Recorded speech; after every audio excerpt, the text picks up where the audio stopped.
Дипломмен ауылға бағдарламасы республиканың түкпір-түкпірінде жемісті жүзеге асып жатыр.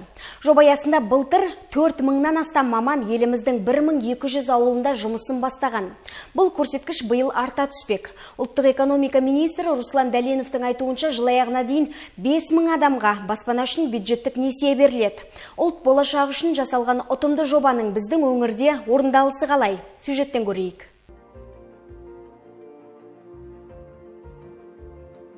Ерлі-зайыпты Нұржан мен Амангүл музыка пәнінің мұғалімі. Бірі Дәулет ауылындағы балабақшада, екіншісі сол ауылдағы мектепте жұмыс істейді. Жас отбасы баспанасыз біраз жүрген. Кейін дипломмен ауылға бағдарламасы жайлы естіп, құжат тапсырған. Көп ұзамай бір жолғы көтерме ақы алып, содан соң Қызылтөбе ауылынан 5 бөлмелі үйге қол жеткізген. Дипломмен ауылға бағдарламасы өте керемет бағдарлама. Біз сияқты жас отбасылар тағы да осындай баспанаға ие бола берсін.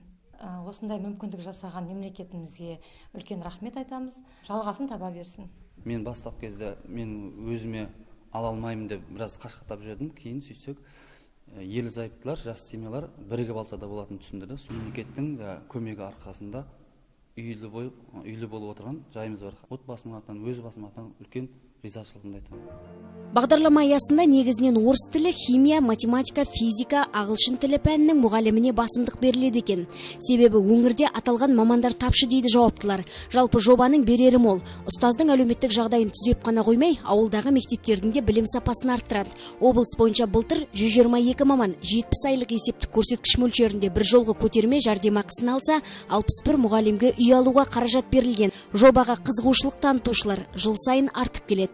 Дипломмен ауылға мемлекеттік жобасының өте білім саласына деген маңызы өте зор. Осы жылғы мамандарға келетін болсақ, 505 жас маманның қазір осы дипломмен ауылға бағдарламасы бойынша келген. Соның нақты қазіргі таңда тұрғын үй алғандардың саны 99 және бір жолғы жәрдемақы алғандардың саны 159 маман. Дипломмен ауылға бағдарламасымен ауыл мектептеріне жұмыс жасауға шақырамыз. Бұл оларға үлкен мүмкіндік. Ауыл мектеп мұғалімдерінің жалақысы да қала мектеп мұғалімдеріне қарағанда жоғары болып саналады. Дипломмен ауылға бағдарламасы денсаулық сақтау саласында да сұранысқа ие. Себебі облыста өзге мамандарға қарағанда дәрігерлер тапшы.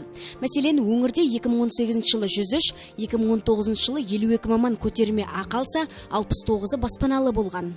Биыл 100 айлық есептік көрсеткіш мөлшерінде бір жолғы жәрдемақыны 14 қызметкерге берді. Оның ішінде Жетібай селолық ауруханасына келген 4 дәрігерге және 8 орта буынды медицина қызметкерлеріне берді. Ал Түпқараған орталық аудандық ауруханасына келген 2 орта буынды қызметкерге де осы 100 айлық көрсеткіш мөлшерінде әлеуметтік көмек көрсетілді. Дипломмен ауылға бағдарламасы жалғасын табуда.